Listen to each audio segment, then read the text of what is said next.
ঠিক আছে। আচ্ছা, আসেন আমরা পদ প্রকরণটা দেখি। পদ প্রকরণটা দেখি, হ্যাঁ। ওকে, আমরা শুরু করি। দেখেন, পদ, পদ কত প্রকার?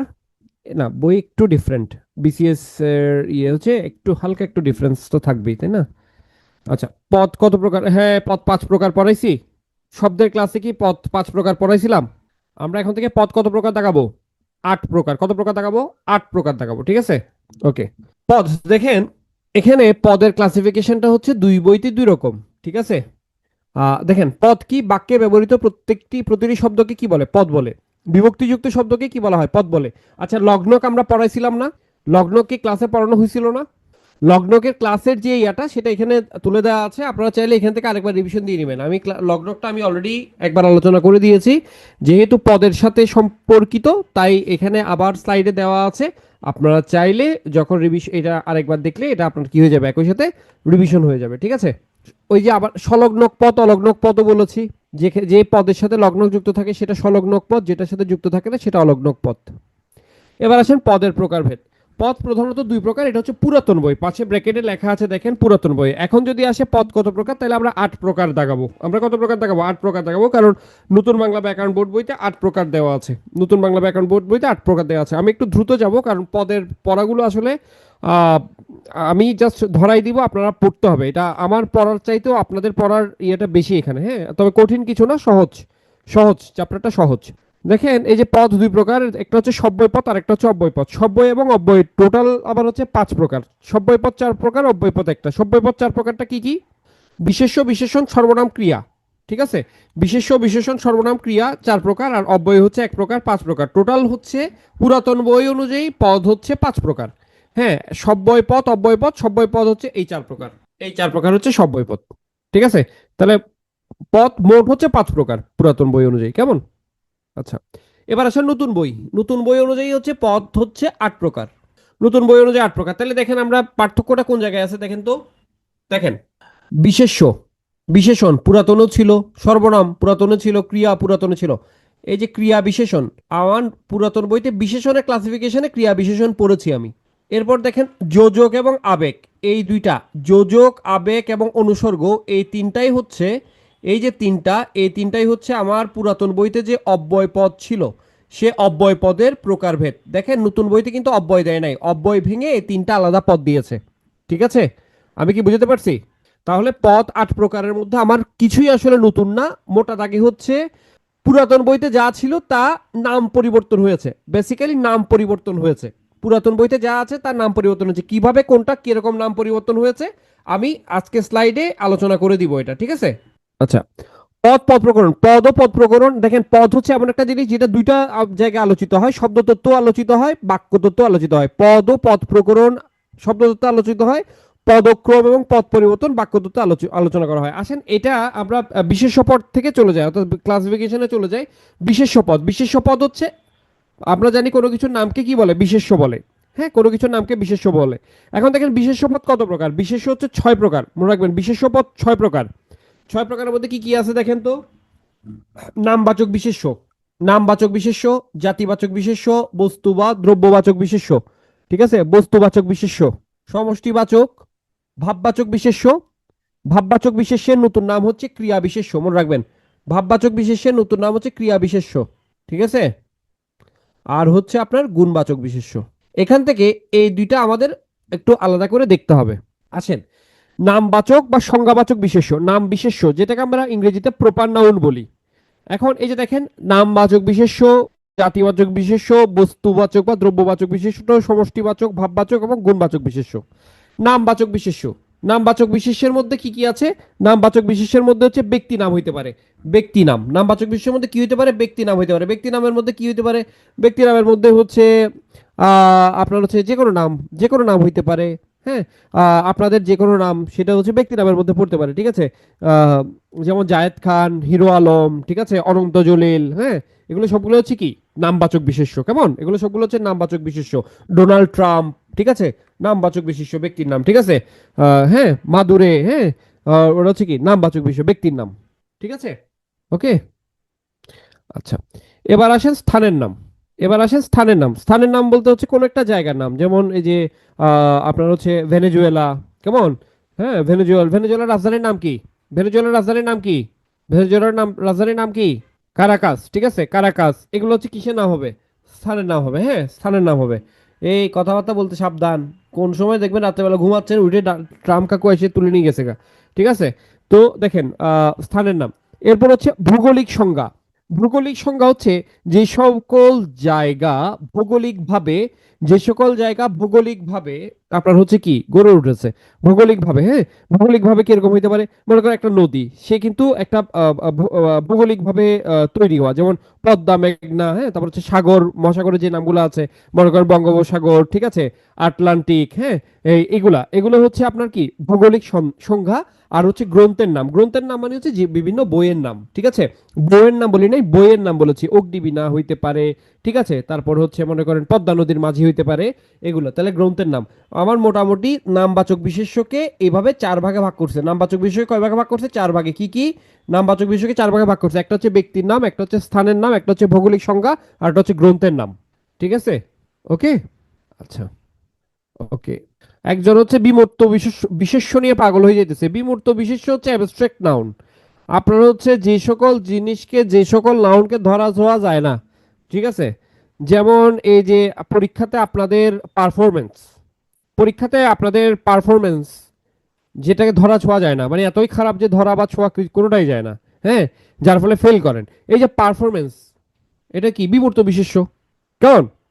সবচেয়ে ভালো এক্সাম্পল হচ্ছে যে আমাদের ক্রিকেট, মানে ক্রিকেট টিম, ক্রিকেট টিমে মনে করেন যে প্লেয়ার আছে, প্লেয়ারের নাম মনে করেন যে জাকের আলী অনিক। তাহলে সে হচ্ছে কি নাম বিশেষ্য, প্রপার নাউন। হ্যাঁ, তো তার পরিচয় কি? সে হচ্ছে প্লেয়ার, তার মানে সে প্লেয়ার, মানে সে একটা খেলোয়াড়, সে হচ্ছে জাতিবাচক বিশেষ্য। ঠিক আছে, জাকের আলী অনিকের মতো অনেকগুলো প্লেয়ার মিলে আপনার হচ্ছে কি টিম হয়েছে, দল। দল হচ্ছে কি? হ্যাঁ, দল হচ্ছে কি সমষ্টি, সমষ্টিবাচক আপনার হচ্ছে কি কালেকটিভ নাউন যেটাকে বলতেছে, হ্যাঁ, সমষ্টিবাচক বিশেষ্য। কেমন? মনে করেন সে ওই যে খেলার মাঝখানে কি খাইলো? চুইংগাম খাইলো। তাহলে চুইংগাম, চুইংগাম হচ্ছে কি ম্যাটেরিয়াল, ম্যাটেরিয়াল নাউন, হ্যাঁ, দ্রব্যবাচক বিশেষ্য। চুইংগাম দ্রব্যবাচক বিশেষ্য, সে কারণ তো সে তো সারাদিন চুইংগাম খায়, তাই না? বস্তুবাচক বিশেষ্য। ঠিক আছে, এরপর হচ্ছে মনে করেন যে এরপর হচ্ছে আর যেটা দেখা যায় না সেটা হচ্ছে তার পারফরমেন্স, যেটা দেখাই যায় না, হ্যাঁ, খুব সচরাচর দেখা যায় না, তো সেটা হচ্ছে তার পারফরমেন্স। তাহলে পারফরমেন্স হচ্ছে বিমূর্ত বিশেষ্য বা অ্যাবস্ট্রাক্ট নাউন। আমি কি বুঝতে পারছি? তাহলে ক্রিকেট, আমরা ক্রিকেট টিম দিয়েও কিন্তু নাউন শিখে ফেলতে পারি, তাই না? ঠিক আছে, এই যে নাউনের কথা মনে পড়লে জাকের আলী, জাকের আলী অনিকের কথা মনে করবেন। কেমন? ওকে, তাহলে দেখেন ব্যক্তির নাম, স্থানের নাম, ভৌগোলিক সংজ্ঞা, গ্রন্থের নাম, এগুলো হচ্ছে নামবাচক বিশেষ্যের ক্লাসিফিকেশন। আর একটু বলেন তো দেখি, বিশেষ্য কত প্রকার বলেছিলাম? বিশেষ্য কত প্রকার বলেছিলাম বলেন তো? আপনাদের হবিগঞ্জের ঘটনা তো খারাপ। আপনারা তো ভালো মনে করতাম, আপনার পাশের লোক নিয়ে এই কাহিনী করে, খালি সিঙ্গাম খায়। হ্যাঁ, ইস রে। আচ্ছা, ছয় প্রকার। ছয় প্রকারের মধ্যে প্রথমটা আমরা দেখছি, হ্যাঁ, নামবাচক, নামবাচক বিশ্ব দেখছি। ঠিক আছে, দেখেন এইবার এবার এবার এবার আমরা দেখেন নামবাচকের অপর নাম কিন্তু সংজ্ঞাবাচক। নামবাচকের অপর নাম কি? নামবাচক বিশেষ্যের অপর নাম হচ্ছে সংজ্ঞাবাচক। এরপর হচ্ছে আমরা জাতিবাচক বিশেষ্য দেখছি। তাহলে দেখেন দুইটার মধ্যে পার্থক্যটা কি? পার্থক্যটা দেখেন, রবীন্দ্রনাথ গীতাঞ্জলি লিখেছেন, তাহলে দেখেন রবীন্দ্রনাথ এটা হচ্ছে নামবাচক বা সংজ্ঞাবাচক বিশেষ্য। রবীন্দ্রনাথের পরিচয় কি? তিনি একজন কবি, তাহলে কবি হচ্ছে জাতিবাচক বিশেষ্য। নজরুল, ঠিক আছে, নজরুল, নজরুল হচ্ছে নামবাচক বা সংজ্ঞাবাচক বিশেষ্য। ওনার পরিচয় হচ্ছে উনি কবি। নজরুল কি লিখেছেন? নজরুল লিখেছেন হচ্ছে সঞ্চিতা, তাহলে সঞ্চিতা হচ্ছে বইয়ের নাম, বই, বইয়ের নাম, গ্রন্থের নাম, নামবাচক বিশেষ্য বা সংজ্ঞাবাচক বিশেষ্য। ঠিক আছে, কোনটা? সঞ্চিতা। আর সঞ্চিতা, গীতাঞ্জলি এগুলোর পরিচয় হচ্ছে এরা বই, বই হচ্ছে জাতিবাচক বিশেষ্য। ঠিক আছে, হ্যাঁ, প্রপার আর কমন, প্রপার আর কমন। ঠিক আছে, যেমন রহিম মারা গেছে, এখানে আমাদের কারো নাম রহিম না থাকুক, ঠিক আছে, হ্যাঁ, পরের পরের ক্লাসগুলো থেকে এটা রহিমের জায়গায় আমার নাম দিয়ে দিব, মানে সমস্যা নাই, নাহলে কাউকে মেরে ফেলাটা খুব বিশ্রী ব্যাপার। আচ্ছা, তাহলে দেখেন ওই যে মানুষ মরণশীল, তাহলে দেখেন রহিমের পরিচয় হচ্ছে সে মানুষ, মানুষ হচ্ছে জাতিবাচক, সংজ্ঞাবাচক হচ্ছে কারোর নাম। ঠিক আছে, যেমন দেখেন এই যে যমুনা, যমুনার জাতিবাচক কি হবে বলেন তো? যমুনার জাতিবাচক কি হবে? যমুনার জাতিবাচক কি হবে? তো বই জাতিবাচক না হয়ে কি কি কি কি চান, কি কি লিখতে চান বলেন? বইকে কি লিখতে চান বলেন? বলেন কি লিখতে চান? জাতি মানে তো মানব জাতি নয়, তাই না? হ্যাঁ, কমন নাউন, কমন নাউন তো জাতিবাচক। আচ্ছা, আপনাকে আমি যদি বলি গীতাঞ্জলি, আপনাকে যদি বলি গীতাঞ্জলি, এখানে দেখেন আপনাকে যদি গীতাঞ্জলি বলা হয়, গীতাঞ্জলি যদি বলা হয় তাহলে গীতাঞ্জলি কি হবে? এই যে এখানে আছে, গীতাঞ্জলি কিসের নাম? গ্রন্থের নাম না? গীতাঞ্জলি কিসের নাম? গ্রন্থের নাম কিনা? তাহলে গীতাঞ্জলি কোন বাচক বিশেষ্য হবে বলেন? গীতাঞ্জলি কোন বাচক বিশেষ্য হবে? নামবাচক। ঠিক আছে, নামবাচক। তাহলে এই ধরনের গীতাঞ্জলি, সঞ্চয়িতা, সঞ্চিতা এগুলো প্রত্যেকেই তো নামবাচক। তো এদের কমন পরিচয় কি? এরা প্রত্যেকেই কি বই না? এদের প্রত্যেকের পরিচয় কি? এরা তো বই। ঠিক আছে, ঠিক আছে কি না? ওকে। এইবার দেখেন, শোনেন, এখন এই তো গেল। আচ্ছা, হিমালয়, আল্পস এগুলো এগুলো কি ধরনের ইয়া হবে বলেন তো? হিমালয় বা আল্পস এগুলো কিসের উদাহরণ হবে? হিমালয়, আল্পস এগুলো কিসের উদাহরণ হবে বলেন তো? নামবাচক। আর এদের পরিচয় কি হবে? এরকম হিমালয়, আল্পস এদের পরিচয় কি? পর্বত। তাহলে পর্বত কি হবে? জাতিবাচক। পর্বত কি হবে? পর্বত কি হবে? জাতিবাচক। ঠিক আছে, ঠিক আছে। আচ্ছা, এবার দেখেন জাতিবাচক এবং সমষ্টিবাচকের পার্থক্য। জাতিবাচকের সাথে সমষ্টিবাচকের পার্থক্যটা দেখেন। সমষ্টি মানে হচ্ছে আমি কালেকটিভ নাউন বলতেছি, কেমন? দেখেন, মানুষ, মানুষ তো জাতিবাচক, এটা নিয়ে কোনো ডাউট নাই, তাই না? আচ্ছা, আর এটার হচ্ছে সমষ্টিবাচক হচ্ছে কি হবে? জনতা। এখন এটা জাতি এবং সমষ্টি বোঝার জন্য একটা টেকনিক আছে, টেকনিকটা খেয়াল করেন। জাতিবাচক বিশেষ্য পদ শব্দ বা পদটি এক বা অনেক বোঝাতে পারে, তবে সমষ্টিবাচক দ্বারা সবসময় অনেক বোঝাবে। বিষয়টা ক্লিয়ার করে দিই। আপনাকে যদি আমি বলি মানুষ, হ্যাঁ, মানুষ, এখন মানুষ বলতে আপনি কি একজনও হইতে পারে, একাধিকও হইতে পারে, পারে কি পারে না? মানুষ একও হইতে পারে, একাধিকও হইতে পারে, পারে কি পারে না? পারে। কিন্তু জনতা আমি যদি বলি, জনতা বললে একজনকে কি কখনো জনতা বলতে শুনছেন? তাহলে জনতা হচ্ছে কি? সমষ্টি। সমষ্টি কখনো সিঙ্গেল বুঝাবে না, কেমন? মনে করেন খেলোয়াড়, আমরা অনেক সময় বলি না ভাই তুমি তো পাকা খেলোয়াড়, তখন আমি কয়জনকে বুঝাচ্ছি? ভাই আমি বলি না যে ভাই তুমি তো পাকা খেলোয়াড়, তখন আমি কয়জনকে বুঝাচ্ছি? একজনকে। আর খেলোয়াড় দ্বারা কিন্তু একের অধিকও বুঝাইতে পারে, খেলোয়াড় দ্বারা কিন্তু একের অধিকও বুঝাইতে পারে, তাই না? তারা বাংলাদেশ টিমের খেলোয়াড়। তাহলে এক বা একাধিক জাতিবাচক দিয়ে একজনকেও বুঝাইতে পারে, একাধিককেও বুঝাইতে পারে। কিন্তু আমি যদি বলি দল, একজন মিলে কি দল হয়? ঠিক আছে, তাহলে জাতিবাচক এবং সমষ্টিবাচক মনে থাকবে কিনা? জাতিবাচক, সমষ্টিবাচক, ক্লিয়ার? এখানে কিছু উদাহরণ দিয়েছি, এখানে কিছু উদাহরণ দিয়েছি দেখেন। আবার এটা এভাবে মনে করেন না যে মানুষের সমষ্টিবাচক জনতা এভাবে করে দিছি, বিষয়টা এরকম না। বৃক্ষের সমষ্টিবাচক দল, বিষয়টা এরকম না।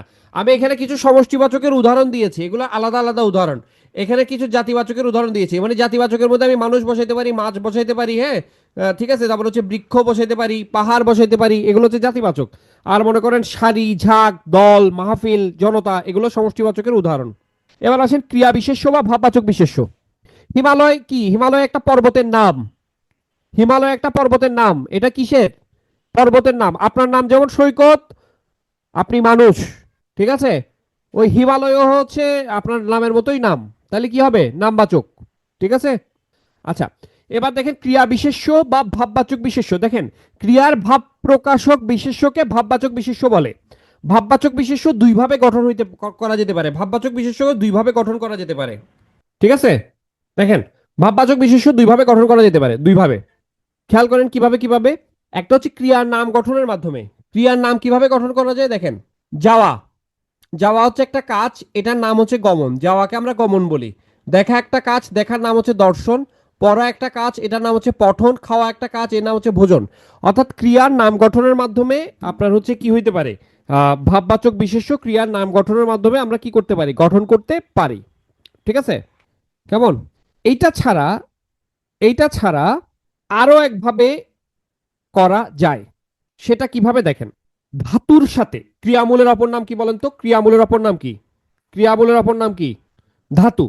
ধাতুর সাথে আবা অন যোগ করে, ধাতুর সাথে আবা অন যোগ করে আমরা কি করতে পারি? ভাববাচক বিশেষ্য গঠন করতে পারি। কিভাবে সেটা? কিভাবে সেটা? মনে করেন দেখা, দেখাটা কি ধরনের? আপনার প্রশ্ন আসতে পারে স্যার দেখাটা কি ধরনের বিশেষ্য? দেখেন, দেখ যোগ আ, ধাতুর সাথে আ। বলা, বল ধাতুর সাথে আ। দেখেন, আমার বলা হলো না, খেয়াল করেন, আমার বলা হলো না, এখানে বলাটা কোন পদ? আমার বলা হলো না, এখানে বলাটা কোন পদ? ক্রিয়াপদ, অসম্ভব। আমার বলা হলো না, বলাটা কোন পদ হবে? বলাটা কোন পদ হবে? অবশ্যই বিশেষ্য। কি ধরনের বিশেষ্য? ভাববাচক বিশেষ্য। কি ধরনের বিশেষ্য? ভাববাচক বিশেষ্য। ভাববাচক বিশেষ্য কিভাবে গঠন হয়? ধাতুর সাথে আবা, ধাতুর সাথে আবা অন প্রত্যয়, ধাতুর সাথে আবা অন প্রত্যয়। যেমন মনে করেন খাওয়াকে আমরা কি বলতেছি? ভোজন বলতেছি না? ভোজনটা কোত্থেকে আসছে? ভুজ ধাতু থেকে আসছে না? ভুজ যোগ অন সমান কি ভোজন? মনে আছে পড়েছিলাম প্রকৃতি প্রত্যয়ে যোগ অন ভোজন পড়েছিলাম কিনা? তাহলে দেখেন ধাতুর সাথে অ বা আ, আপনার হচ্ছে কি ধাতুর সাথে আ বা অন প্রত্যয় যোগে, আ বা অন প্রত্যয় যোগে আমরা কি করতে পারি? ভাববাচক বিশেষ্য বা ক্রিয়া বিশেষ্য গঠন করতে পারি। আমি কি বুঝাইতে পারছি কিনা? যেমন আমার পড়া হলো না, তাহলে পর ধাতুর সাথে আ যোগ করে পড়া, তাহলে পড়াটা কি ধরনের? পড়াটা কি ধরনের বিশেষ্য? অবশ্যই ভাববাচক বিশেষ্য বা ক্রিয়া বিশেষ্য। ভাববাচক বিশেষ্যের অপর নাম হচ্ছে ক্রিয়া বিশেষ্য। বুঝছি কিনা? আচ্ছা, আমি একটু দ্রুত যাইতে হবে কারণ 8 প্রকার তো, একটু ফাস্ট যাইতে হবে। হ্যাঁ, একটু ফাস্ট যাচ্ছি। এবার দেখেন গুণবাচক বিশেষ্য। আমি তাহলে বিশেষ্য 6 প্রকারের মধ্যে সর্বশেষ প্রকারে আছি গুণবাচক বিশেষ্য। গুণবাচক বিশেষ্য দেখেন, গুণ মানে কি? বিশেষণ না? কারো গুণ বোঝানো, দোষ বোঝানো মানে কি? বিশেষণ না? তাহলে দেখেন বিশেষণ পদের নামই হচ্ছে গুণবাচক বিশেষ্য। বিশেষণ পদের নামই হচ্ছে গুণবাচক বিশেষ্য। মনে করেন এখন বিষয়টা হচ্ছে আমার বিশেষণ পদ চিনতে হবে। বিশেষণ পদ কিভাবে চিনবো একটু খেয়াল করেন। একটা একটা সেন্টেন্স লিখছি, দেখেন বীর পুরুষ। বীর পুরুষ, দেখেন বীর পুরুষ, এখানে পুরুষ হচ্ছে বিশেষ্য, তাহলে বীর কি? পুরুষ বিশেষ্য হলে বীর কি বলেন তো? বিশেষ্যের আগে যেটা বসে সেটা কি? বিশেষণ। বিশেষ্যের আগে যেটা বসে সেটা বিশেষণ, তাহলে বীর, বীর হচ্ছে বিশেষণ। বীর যদি বিশেষণ হয় তাহলে এটার বিশেষ্য কি হবে? বীরের বিশেষ্য কি হবে বলেন তো? বীর যা করে তাই হচ্ছে বীরত্ব, তাহলে বীরত্ব হচ্ছে বিশেষ্য। বীরের বিশেষ্য হচ্ছে বীরত্ব, তাহলে বীরত্বটা কি ধরনের বিশেষ্য হবে? অবশ্যই গুণবাচক। বুঝাইতে পারছি নাকি পারি নাই? তাহলে আমরা গুণবাচক বিশেষ্যটা বের করব হচ্ছে বিশেষণ ধরে ধরে। কেমন? যেমন মনে করেন তরল দ্রব্য। এখন তরল দ্রব্যতে দ্রব্য তো হচ্ছে বিশেষ্য পদ, তাহলে তরলটা কোন পদ? তরলটা কোন পদ? ডেফিনেটলি বিশেষণ। তাহলে তরল যদি বিশেষণ হয় তাহলে তরলের বিশেষ্য কি? তারল্য। তরলের বিশেষ্য কি? তারল্য। কেমন? মনে করেন সবাই তরুণ বালককে বিয়ে করতে চায়। সবাই কি চায়? তরুণ বালককে বিয়ে করতে চায়, তাহলে তরুণ বালক, তরুণ কি? তরুণ কোন পদ? তরুণ বালক, তরুণ কি কোন পদ? তরুণ হচ্ছে বিশেষণ, তাহলে তরুণের বিশেষণের বিশেষ্য কি হবে? তারুণ্য। তাহলে তারুণ্য হচ্ছে বিশেষ্য। আমি কি বুঝতে পারছি?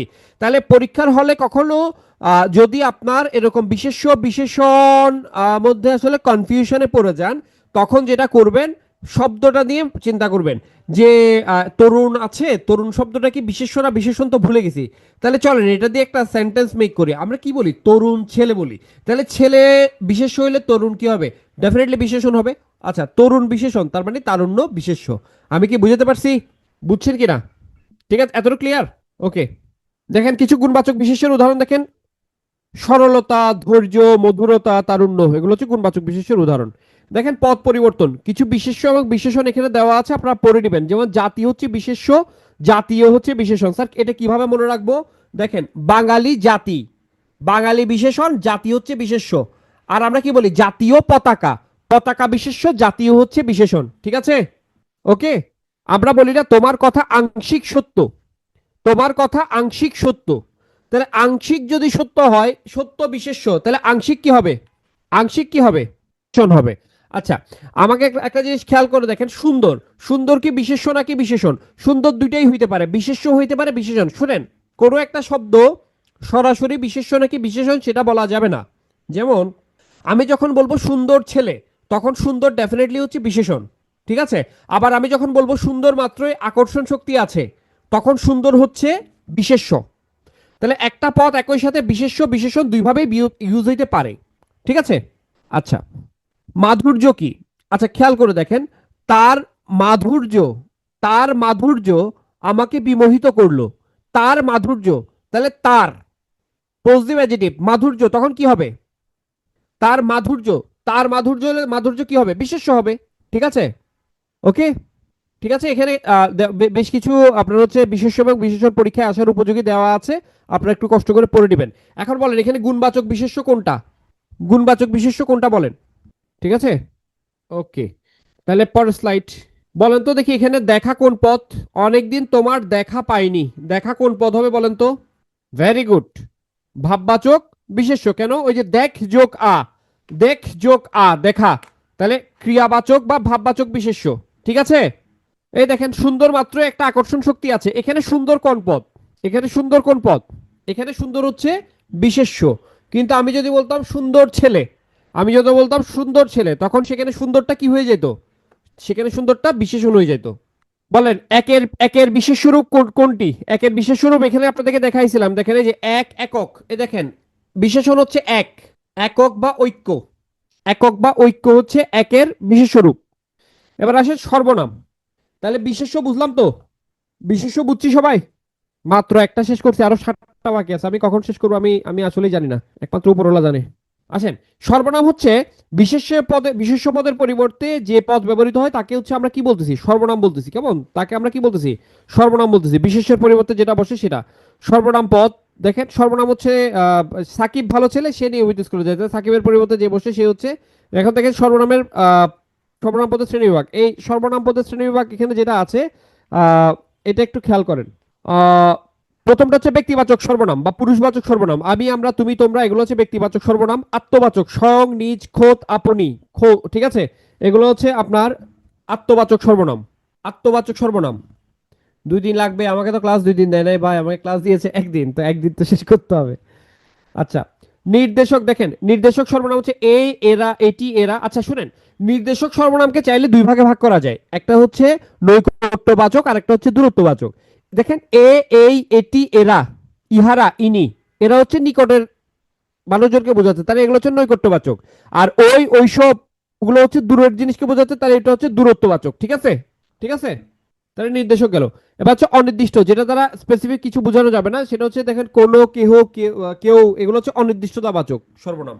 সাকল্যবাচক, সাকল্য মানে দেখতেছেন এখানে সকলের উপস্থিতি থাকবে, সব, সকল, সমুদয়, তাবৎ, এগুলো হচ্ছে সাকল্যবাচক। এখানের মধ্যে সবচেয়ে গুরুত্বপূর্ণ হচ্ছে আত্মবাচকটা। আচ্ছা, প্রশ্নবাচক। দেখেন প্রশ্নবাচক হচ্ছে কে, কি বা এগুলো। আচ্ছা, আপনারা এখন এইটাতে ইয়া না দিয়ে, আমরা দেখেন না এখনো তো মাত্র 40 মিনিট ক্লাস গেছে, তাই না? 1 ঘন্টা 20-25 মিনিট ক্লাস করার স্টেমিনা তো আমাদের থাকা উচিত, ঠিক কি না? তো আমরা এখানে কনসেন্ট্রেশন না দিয়ে টেলিগ্রামে ওগুলো পরবর্তীতে বলি, দেখি আমরা কতটুকু যাই, থামি। কেমন? এখন এগুলো নিয়ে যদি আপনি হতাশ হয়ে যান, তাহলে তো আসলে আমিও স্লো হয়ে যাব, আপনিও স্লো হয়ে যাবেন। এগুলো পরে চিন্তা করা যাবে। দেখেন আমি কতটুকু নিয়ে যেতে পারি আপনাকে। 1 ঘন্টা 20 মিনিট 25 মিনিট তো ক্লাস করাই যায়। ওকে, তাহলে প্রশ্নবাচক। দেখেন প্রশ্নবাচক হচ্ছে, দেখেন তাহলে কে, কি, এগুলো দ্বারা যে সর্বনাম পদটা, সেটা হচ্ছে কি আপনার হচ্ছে প্রশ্নবাচক। তারপর হচ্ছে দেখেন পারস্পরিক। পারস্পরিক সর্বনাম হচ্ছে দেখেন আপনা আপনি, নিজে নিজে, আপসে, এটা হচ্ছে পারস্পরিক। হ্যাঁ, আপনা আপনি, নিজে নিজে, আপসে, এটা একটু ভালো করে মনে রাখবেন। তারপর হচ্ছে সাপেক্ষ সর্বনাম হচ্ছে যে, যিনি, আপনার হচ্ছে যে, সে, যেমন তেমন, যিনি, তিনি, এগুলো হচ্ছে সাপেক্ষ সর্বনাম। অন্য, অপর, পর, এগুলো হচ্ছে অন্য দ্বিবাচক সর্বনাম। ঠিক আছে? আচ্ছা, সর্বনাম পদ তাহলে এখানে 5, এখানে 4, টোটাল কয় প্রকার? 9 প্রকার। 9 প্রকার দেখলাম, ঠিক আছে? হ্যাঁ, 9 প্রকার। ওকে, আচ্ছা, ঠিক আছে। আপনি হচ্ছে আত্মবাচক সর্বনাম, আপনি হচ্ছে আত্মবাচক সর্বনাম। ঠিক আছে? ওকে, আচ্ছা। এখানে আপনি মানে কিন্তু নিজ বুঝায়, মাইন্ড ইট। আপনি মানে হচ্ছে নিজ বুঝায়, আপনি না, আপনি না, আপনি, আপনি মানে এখানে নিজ বুঝাচ্ছে। আচ্ছা, দেখেন এই যে আমরা ব্যক্তিবাচক সর্বনাম পদ 9 প্রকারের মধ্যে প্রথমটা যেটা দেখছিলাম ব্যক্তিবাচক সর্বনাম। ব্যক্তিবাচক সর্বনাম এটা আসলে 3 ধরনের হয়ে থাকে। একটা হচ্ছে বক্তাপক্ষ, শ্রোতাপক্ষ, অন্য পক্ষ। বক্তাপক্ষ মানে কি? বক্তাপক্ষ মানে হচ্ছে যে বলতেছে সে হচ্ছে বক্তা। ঠিক আছে? শ্রোতা মানে হচ্ছে, দেখেন আমি আমি বলছি, আমি হচ্ছে বক্তা, আমি হচ্ছি বক্তা, আমি বক্তা।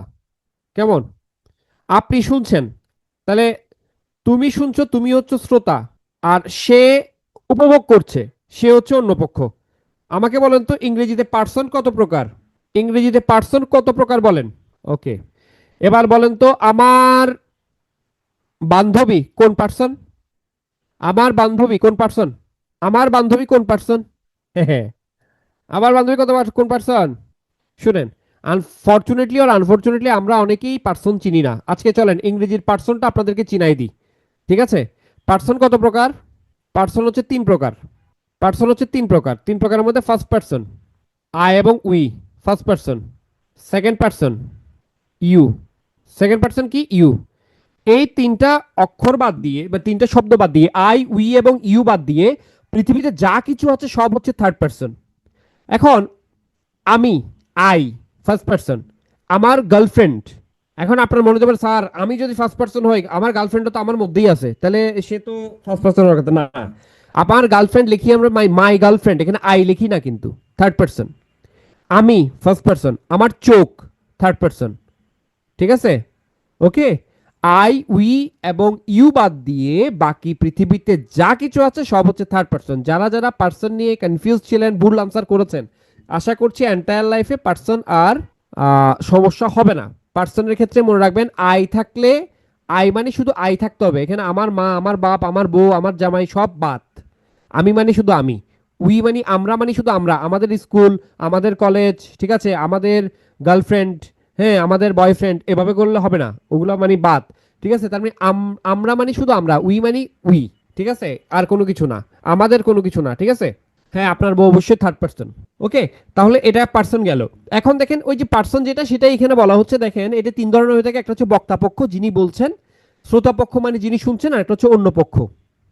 ঠিক আছে, ওকে। আচ্ছা, এখন ব্যক্তিবাচক সর্বনাম গেল।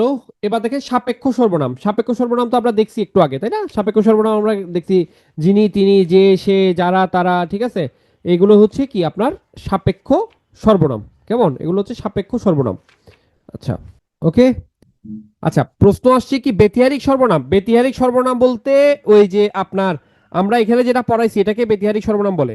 এই যে পারস্পরিক সর্বনাম যেটা, এটার অপর নাম হচ্ছে ব্যতিহারিক সর্বনাম। পারস্পরিক যেটা, এটারই অপর নাম হচ্ছে ব্যতিহারিক। এটার অপর নাম হচ্ছে ব্যতিহারিক। ঠিক আছে, পুরাতন বইতে ব্যতিহারিক ছিল, নতুন বইতে হচ্ছে আপনার পারস্পরিক করছে আর কি এটাকে। ওকে, আচ্ছা। সাপেক্ষ সর্বনাম গেল। আহ, পুরুষ, মহিলা সবই তো বুঝাইছি। পুরুষ বুঝাইছি না? একটু উত্তম পুরুষ, মধ্যম পুরুষ, নাম পুরুষ পড়াইলাম না? এতক্ষণ পড়াইছি না? পুরুষ চিনেন তো? আপনার পুরুষ চিনেন তো? মানে আপনারা পুরুষ চিনেন তো? ওকে। পুরুষ চিনলেই ভালো। ওকে, বলেন তো এখানে প্রশ্নবাচক সর্বনামের উদাহরণ কোনটা হবে? এখানে প্রশ্নবাচক সর্বনামের উদাহরণ কোনটা হবে? এবার আসেন, বিশেষণ পদ। যে পদ বিশেষ্য সর্বনাম ক্রিয়াপদে দোষ, গুণ, অবস্থা, সংখ্যা, পরিমাণ ইত্যাদি নির্দেশ করে তাকে বিশেষণ পদ বলে। ঠিক আছে, বিশেষণ পদ হচ্ছে প্রধানত পুরাতন বই অনুযায়ী, এটা হচ্ছে পুরাতন বই, আমি যেটা বলতেছি এটা হচ্ছে পুরাতন বই। নতুন বইতে বিশেষণের ক্লাসিফিকেশন আমি স্লাইডে দেখাইছি, একটু পরে পাবেন। পুরাতন বই অনুযায়ী হচ্ছে বিশেষণ হচ্ছে দুই প্রকার, একটা হচ্ছে নাম বিশেষণ আর একটা হচ্ছে ভাব বিশেষণ। নাম বিশেষণ, নাম বিশেষণ হচ্ছে শুধু বিশেষ্য বা সর্বনামের, বিশেষ্য বা সর্বনাম পদকে যেটা যে পদ বিশেষিত করে তাকে হচ্ছে নাম বিশেষণ বলে। বিশেষ্য বা সর্বনাম পদের যে বিশেষণ সেটাকে নাম বিশেষণ বলে। যেমন সাকিব ভালো ছেলে, এটা বিশেষ্যের বিশেষণ। শিশির দুষ্টু মেয়ে, বিশেষ্যের বিশেষণ। আর সর্বনামের বিশেষণ হচ্ছে সে রূপবান এবং গুণবান, তাহলে এটা হচ্ছে সর্বনাম। এই যে সর্বনাম পদ, সে বিশেষের পরিবর্তে বসছে, এটার হচ্ছে কি সর্বনামের বিশেষণ। এই নামবাচক বিশেষণ যেটা আছে, মানে হচ্ছে বিশেষ, আপনার হচ্ছে বিশেষ্য এবং সর্বনামের যে বিশেষণ আছে, এটা হচ্ছে পুরাতন বইতে অনেকভাবে ভাগ করা হয়েছিল। যেমন রূপবাচক আছে, গুণবাচক আছে, অবস্থাবাচক, সংখ্যাবাচক, পরিমাণবাচক, ক্রমবাচক, অংশবাচক, অনেকগুলো আছে। এটা আমরা এখান থেকে দেখবো না, নতুন বই থেকে দেখবো। এটা একটু পরে পড়ছি আমরা। এবার আসেন ভাববাচক বিশেষণ। ভাববাচক বিশেষণের মধ্যে দেখেন, যে বিশেষণ পদ সর্বনাম পদ ছাড়া, বিশেষ্য বা সর্বনাম পদ ছাড়া অন্যান্য পদগুলোকে বিশেষিত করে। বিশেষ্য সর্বনামকে বিশেষিত করলে সেটা হবে নাম বিশেষণ। সেটা হবে কি বিশেষণ? নাম বিশেষণ। আর আপনার হচ্ছে বিশেষ্য সর্বনাম ছাড়া অন্যগুলোকে করলে সেটা হচ্ছে ভাব বিশেষণ। ভাব বিশেষণ হচ্ছে চার প্রকার। ক্রিয়া বিশেষণ, যেটা আমরা নতুন পদে, পদ প্রকরণে আমি বলেছিলাম না, পদ প্রকরণে দেখছেন নতুন বইতে পদ প্রকরণে 5 নম্বর পদ, যেটা স্বতন্ত্র পদ নামে এখন আবির্ভূত হয়েছে।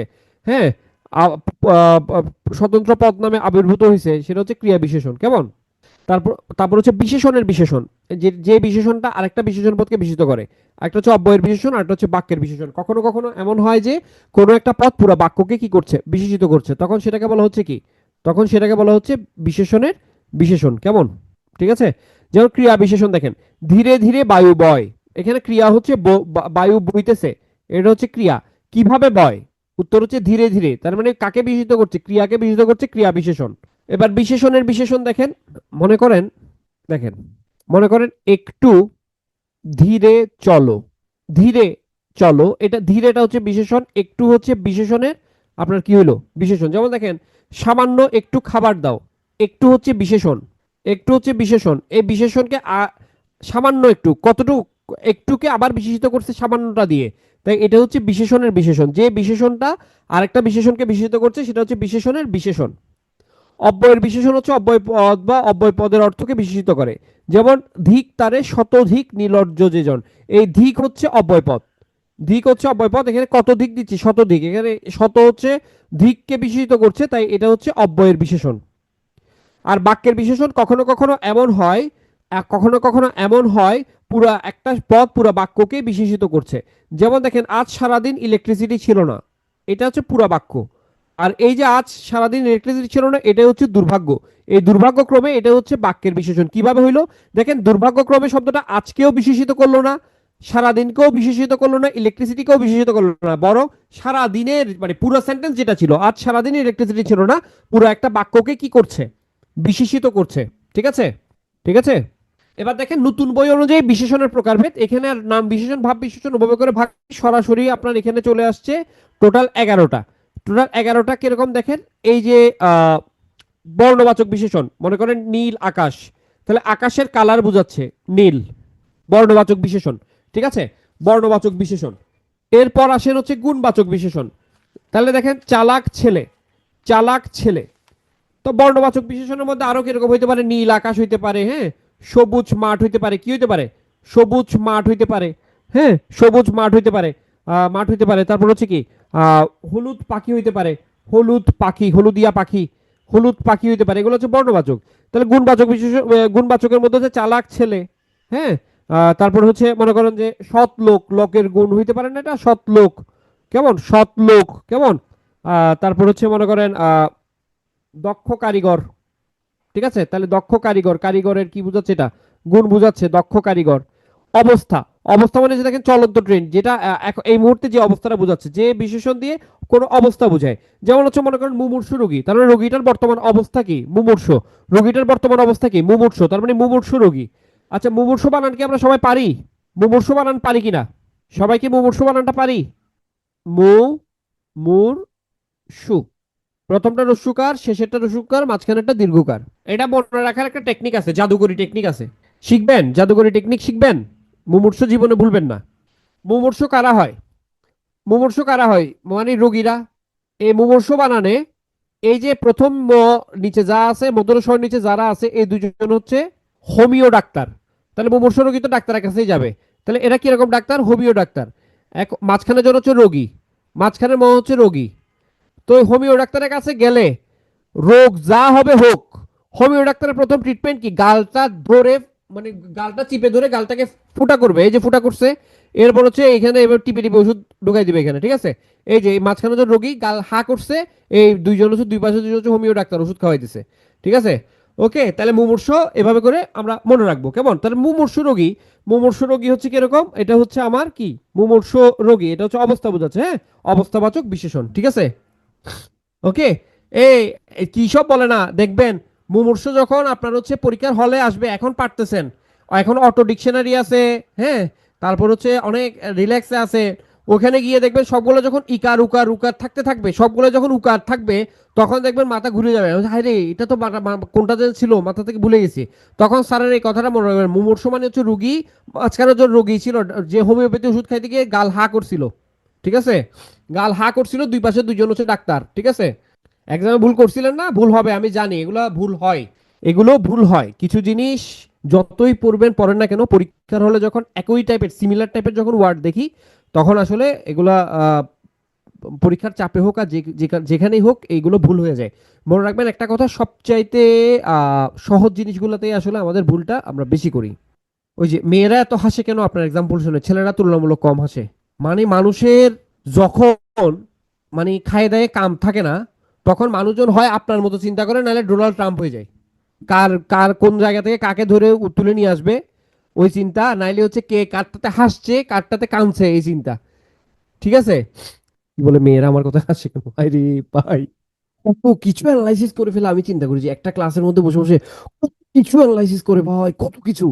থ্রি ইডিয়টস মুভিটা যদি বাংলাদেশে হইতো, আরো কত জটিল জটিল জিনিস বাইরে মানে বাইর করা পসিবল ছিল। আমি মাঝে মধ্যে অবাক হয়ে যাই। বেটা মানুষের হাসি শুনলে। এই যে আরেকজন এখানে হচ্ছে কি, এন্টি বেটা পাওয়া গেছে। আমি অনেকক্ষণ ধরে ওনার কমেন্ট দেখছিলাম, এন্টি বেটা, উর্মি হচ্ছে এন্টি বেটা। একটু আগে একটা ইয়ে দেখেছিল, পুরুষ চেনা বড় দায়, যাতে থাকার কি উপায়, সামনে ভবিষ্যতে উনি বই লিখবে, যাতে থাকার কি উপায়, এটা উনি লিখে নাই, মানে বলে নাই, উনি সামনে যে বইটা লিখবে, বইয়ের নাম হচ্ছে এটা, পুরুষ চেনা বড় দায়, যাতে থাকার কি উপায়। ঠিক আছে, এটা হচ্ছে উর্মি লিখবে, উনি হচ্ছে এন্টি পুরুষ। ঠিক আছে, কেমন। ওকে, আসেন এবার দেখেন ক্রম, এক দুই তিন, এগুলো হচ্ছে ক্রমবাচক বিশেষণ না, তাহলে ক্রমবাচক বিশেষণ, এগুলোকে বলা হচ্ছে ক্রমবাচক বিশেষণ। পূরণবাচক হচ্ছে প্রথম দ্বিতীয় তৃতীয় চতুর্থ, এগুলো হচ্ছে পূরণবাচক। কেমন, আধা কেজি চাল, এটা হচ্ছে পরিমাণবাচক। মাটির উপাদান, বেলে মাটি, বেলে হচ্ছে উপাদানবাচক। কত সময়, এটা হচ্ছে প্রশ্নবাচক, সেই দিন নির্দিষ্টতা বাচক, খুব ভালো সংবাদ ভাববাচক, বিধেয় বিশেষণ। ঠিক আছে, আহ, আমরা জানি একটা বাক্যের মধ্যে দুটো বিষয় থাকে, একটা হচ্ছে উদ্দেশ্য আর একটা হচ্ছে বিধেয়। উদ্দেশ্য মানে যাকে নিয়ে কথা বলা হচ্ছে সেটা, আর বিধেয় বাণী হচ্ছে উদ্দেশ্যের পরে যা কিছু থাকে সেটা হচ্ছে বিধেয়। বিধেয় অংশে যে বিশেষণটা থাকবে সেটাকে বলা হচ্ছে বিধেয় বিশেষণ। ঠিক আছে, ঠিক আছে, ওকে, ওকে। আচ্ছা, আহ, তাহলে আমরা বিশেষণ পদ দেখলাম। অব্যয় পদ, যে পদের কোনো ব্যয় বা পরিবর্তন হয় না তাকে অব্যয় পদ বলে। কেমন? আহ, অব্যয় পদের আগে এইটা একটু দেখবেন আপনারা। অব্যয় শব্দ আছে, কিছু অব্যয় শব্দ আছে। যেমন দেখেন, এটা হচ্ছে বাংলা অব্যয় শব্দ। আর, আবার, ও, হা, না, এটা হচ্ছে বাংলা অব্যয় শব্দ। যদি, যথা, সদা, সহসা, হঠাৎ, অর্থাৎ, পুনশ্চ, এগুলো হচ্ছে তৎসম অব্যয় শব্দ। আলবত, বহুত, খুব, সাবাস, খাসা, মাইরি, মারহাবা, এগুলো হচ্ছে বিদেশি অব্যয় শব্দ। কেমন? মনে রাখবেন, এবং, সুতরাং, এই দুইটা হচ্ছে তৎসম অব্যয়। এবং সুতরাং এই দুইটা হচ্ছে তৎসম অব্যয়। এবং সুতরাং এই দুইটা হচ্ছে তৎসম অব্যয়। ঠিক আছে, এই সুতরাং তৎসম অব্যয়। তো এই সুতরাং হচ্ছে সংস্কৃতিতে এই সুতরাং শব্দের অর্থ ছিল হচ্ছে অত্যন্ত।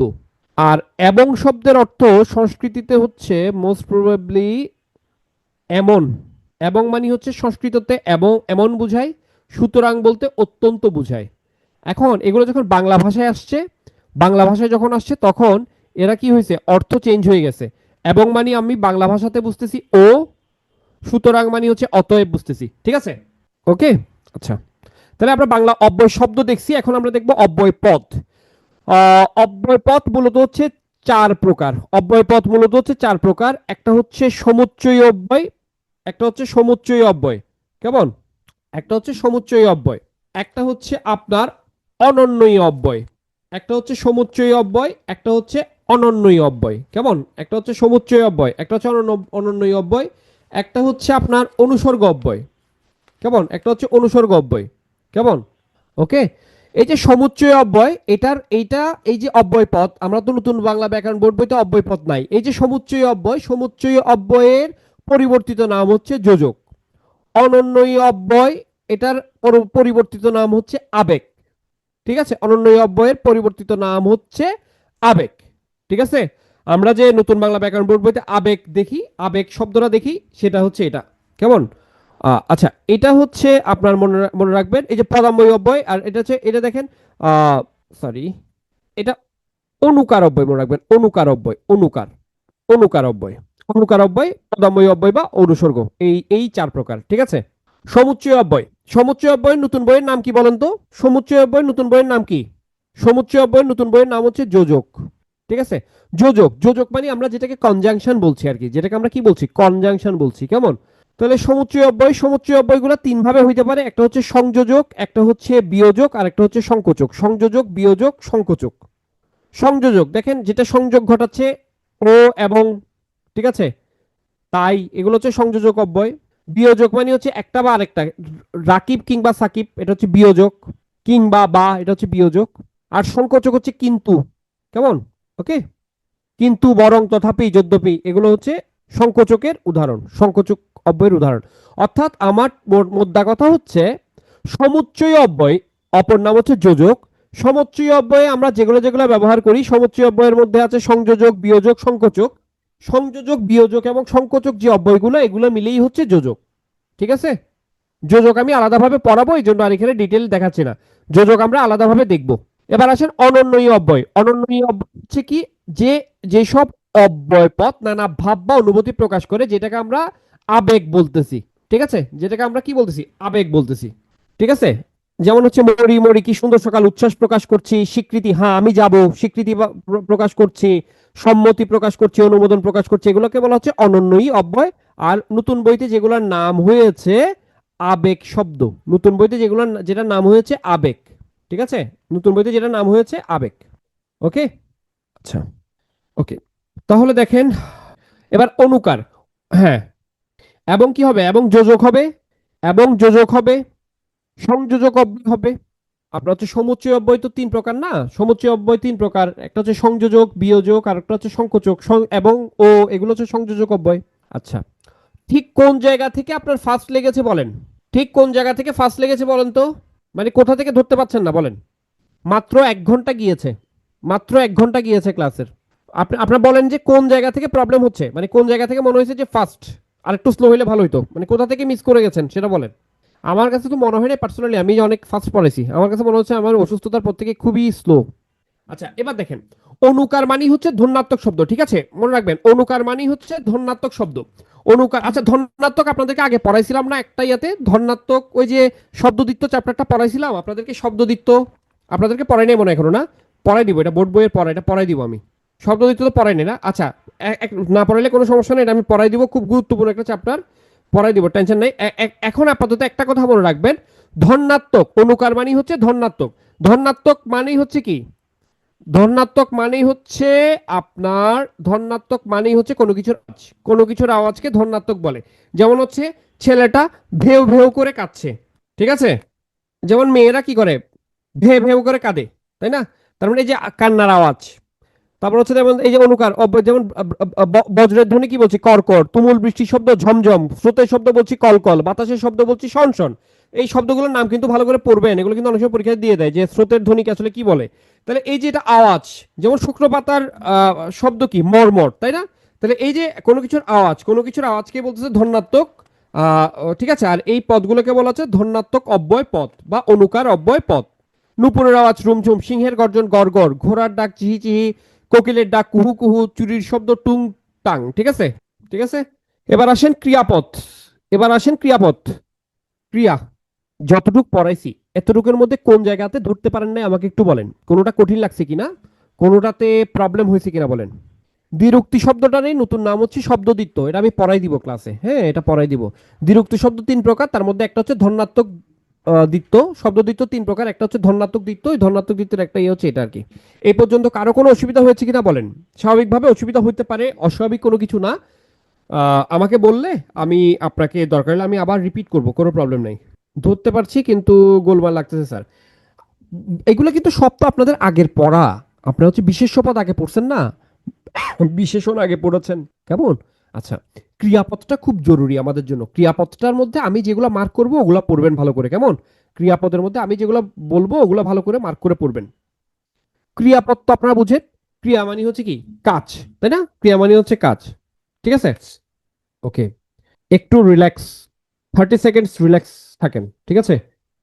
মানে এত প্রেশার নেওয়ার কোনো কিছু নেই, সোজা জিনিস রে ভাই, একদম সোজা জিনিস, এগুলা পড়ার সময় দেখবেন এগুলো কোনো পড়াই না তো, চাকরি পারবেন মনে হবে দূর, এগুলো কোনো পড়া, এই পড়ার জন্য স্যারের পেন দিছি। অনুসর্গ আলাদা করে আছে, ইউজার অনুসর্গ আলাদা করে আছে, তো এই জন্য আর বললাম না, ঠিক আছে। কিরে, হয়রান লাগতেছে, হয়রান লাগতেছে বলে, হে আপনি কি মিনার কার্টুন নাকি, হয়রান লাগতেছে। ওখানে একটা লাইন আছে, এটা নিয়ে আমরা কত মজা করছি। স্যারের ক্লাস যখন বেশি হয়ে যেত তখন বলতে, আর পাত্তাছি না, হয়রান লাগতেছে, কারক বলে একটু বাকি ছিল। পদ প্রকরণ ফরাই দিছি, ফোলা ফাইন আমারে পিটাইতে খুঁজতেছে, হ্যাঁ ওভারলোড হয়ে যাচ্ছে, এখন আবার যদি কারকে যাইতে চাই, কারক কি বাকি ছিল, ওই সম্বন্ধ কারক দূর, এগুলো কোনো পড়া নাকি। ভাই আপনাদের যত দাবি দেওয়া চাহিদা, আমি হচ্ছি জাতিসংঘ, আমাকে বলে লাভ নাই, আপনাদের ডোনাল্ড ট্রাম্প, ওনাকে বলতে হবে, ঠিক আছে। এই আমি বলেছি প্রথমে, দেখছেন এই দোষটা আমার উপর দিয়েছে, দেখছেন কি চমৎকার ভাবে দোষটা আমার দিয়েছে। আমি আমি কালকে থেকে আর বলবো না, আমি কালকে থেকে কোনো কথাই বলবো না, কালকে থেকে পড়াবো যে চুপি চুপি করে নিজে নিজে পড়াবো, নিজে মনে মনে পড়াবো, যাতে না শুনেন। ও ভাই আমি কি বলে, আমি বলে বলছি যে ওই যে একটা ক্লাসে বলে মানে একটু ফার্স্ট যাইতে হবে, এটার জন্য বলে সবাই সাইকোলজিক্যালি হয়ে গেছে। কালকে থেকে আমি হচ্ছে কালকে থেকে নিজে নিজে পড়বো, এই আমি ক্লাসে যে এরকম করবো, ক্রিয়াপদ, ক্রিয়াপদ হচ্ছে যে পদ, হ্যাঁ নিজে কাজ করা বোঝায় তাকে ক্রিয়াপদ, এবার নিজে নিজে পড়বো, যাতে আপনারা না শুনেন, কারণ আপনারা শুনলে তো আপনাদের মধ্যে টেনশন ঢুকে যায়, ঠিক আছে, আপনারা শুনলে টেনশন, ঠিক আছে। তো মনের কথা কিভাবে শুনবো, মানে আমি কিছু বললেই তো সমস্যা, আমার মুখ দিয়ে যা বেরিয়েছে তাতেই সমস্যা, এখন আমি কই যাবো বলেন। আচ্ছা, ওই আরেকজন আমার কত, সে হচ্ছে নিজের নিজের স্বার্থে আমার কত কষ্ট বুঝতে, দেখেন স্যার ক্লাস, স্যার অফিস থেকে এসে কি ক্লাস করান 9টা থেকে হলে খুব ভালো হইতো, দেখছেন, ঠিক আছে।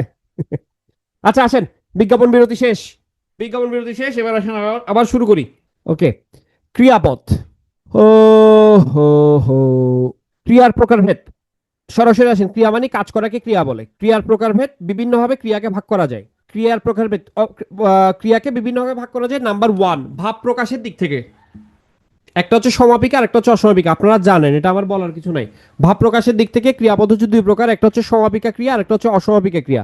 তাহলে সমাপিকা ক্রিয়া কি? যে একটা বাক্যকে মানে শেষ করে, সেটা হচ্ছে সমাপিকা ক্রিয়া। আর যেটা কমপ্লিট করতে পারে না সেটা হচ্ছে অসমাপিকা ক্রিয়া। যেমন মনে করেন ক্লাস শেষ করার পর আমি ভাত খাবো অথবা খাবো না।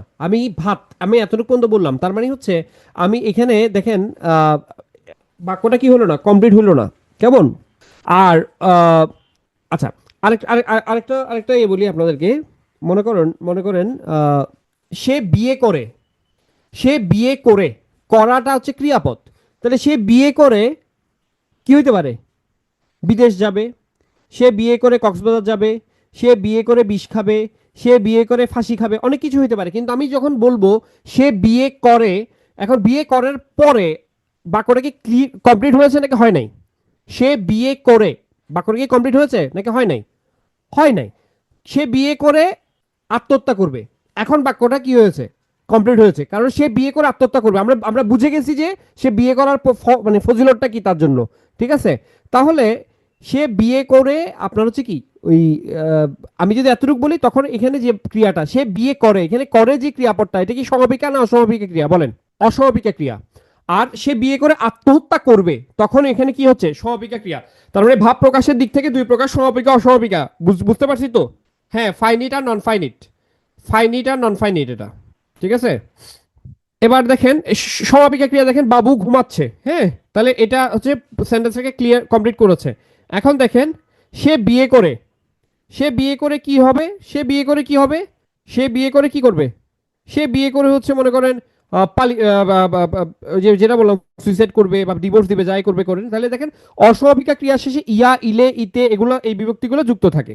এবার দেখেন কর্মের উপস্থিতির দিক থেকে, এটা কারকের চ্যাপ্টারে পড়াইছিলাম, কর্মের উপস্থিতির দিক থেকে ক্রিয়াপদকে বিভিন্ন ভাগ করা যায়। তার মধ্যে হচ্ছে সকর্মক, অকর্মক, দ্বিকর্মক। এটা আর আমি পড়াচ্ছি না। সকর্মক মানে যেটার কর্মপদ থাকে, সে কাঁদে। অকর্মক দেখেন সে কাঁদে, কি বা কাকে দ্বারা প্রশ্ন করলে যা পাই সেটা হচ্ছে কর্ম। সে কাঁদে, কি কাঁদে, কাকে কাঁদে, কোনো উত্তর নাই, তার মানে এটা অকর্মক, এখানে কর্মপদ নাই। সে ফুল দিয়েছে, কি দিয়েছে? ফুল, কর্মপদ আছে। ঠিক আছে?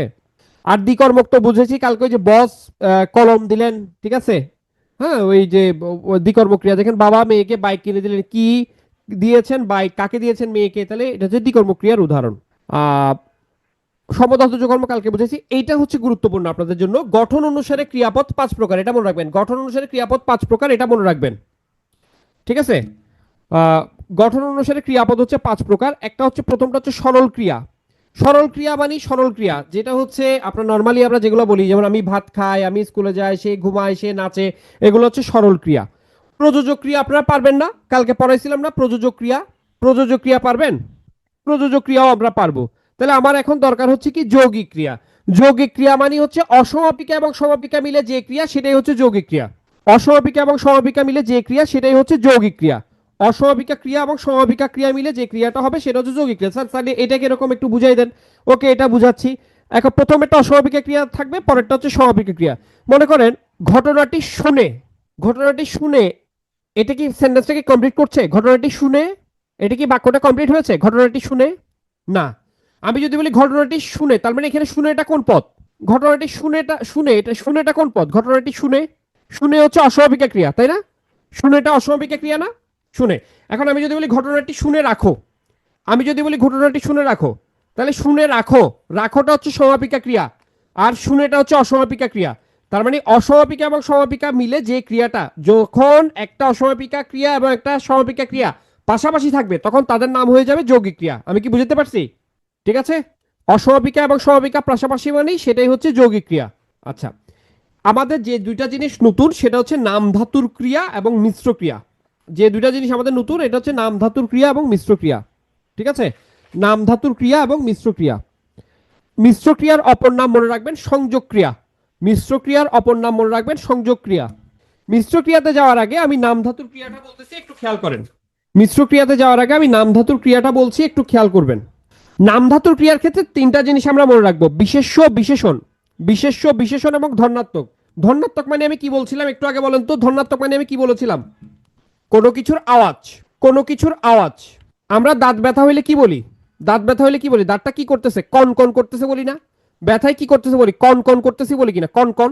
তিনটা পদকে মনে রাখবো: বিশেষ্য, বিশেষণ এবং ধর্নাত্মক।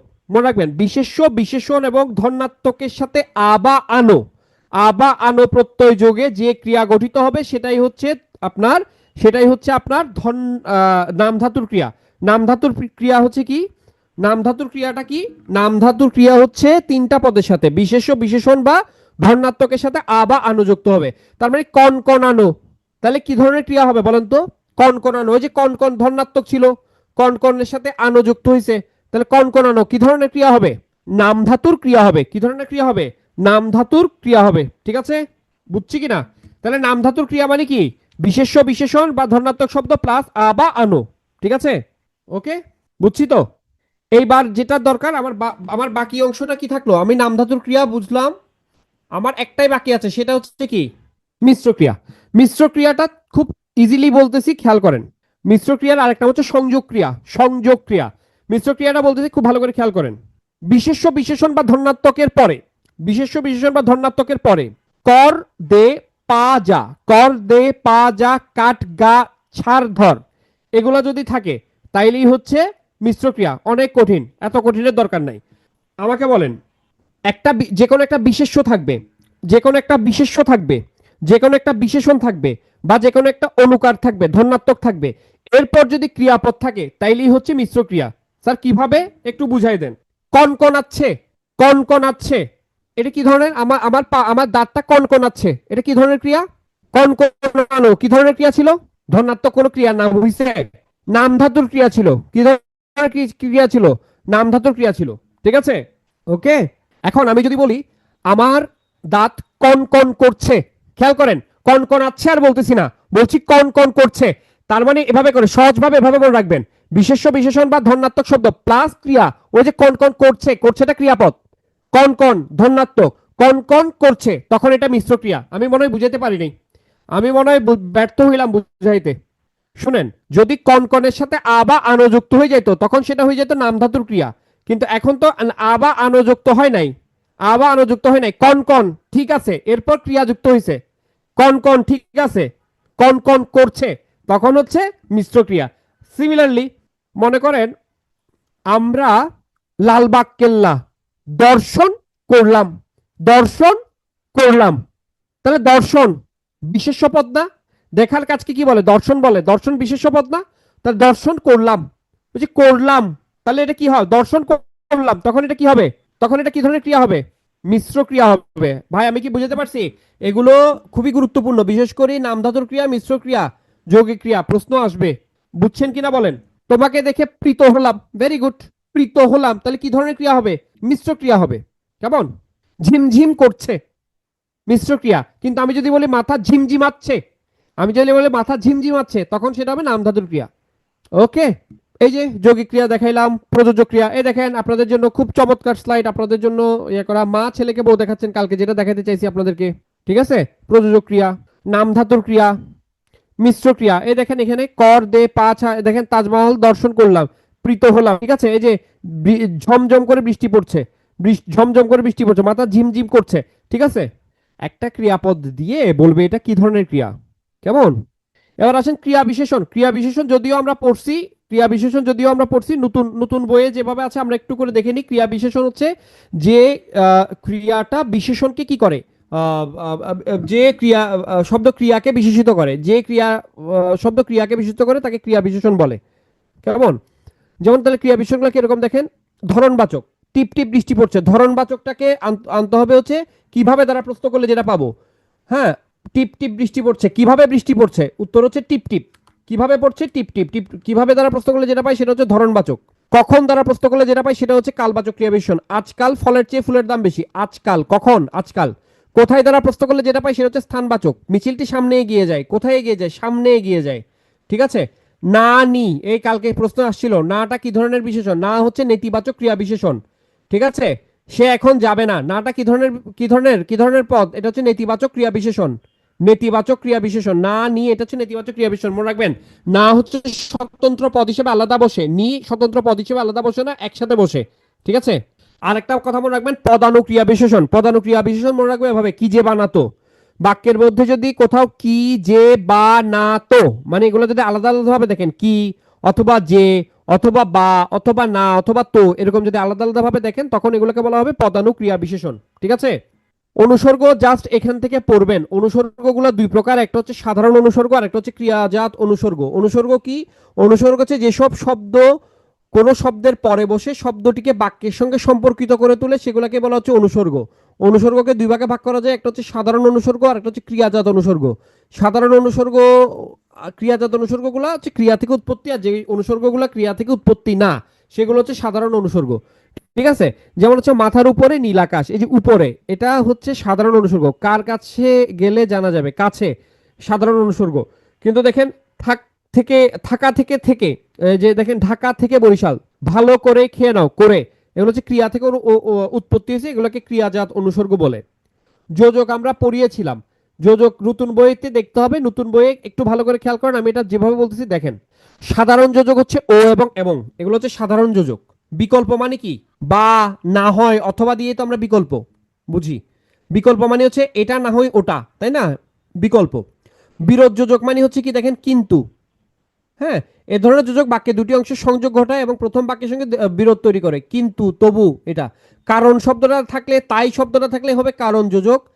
সাপেক্ষ যোজক তো সাপেক্ষ সর্বনাম যা আছে, যত, তত, যদি, তবে, এগুলো হচ্ছে সাপেক্ষ যোজকের উদাহরণ। আবার বলছি, খেয়াল করেন, সাধারণ যোজক ও এবং, এগুলো হচ্ছে সাধারণ যোজক। ও এবং, এগুলো হচ্ছে সাধারণ যোজক।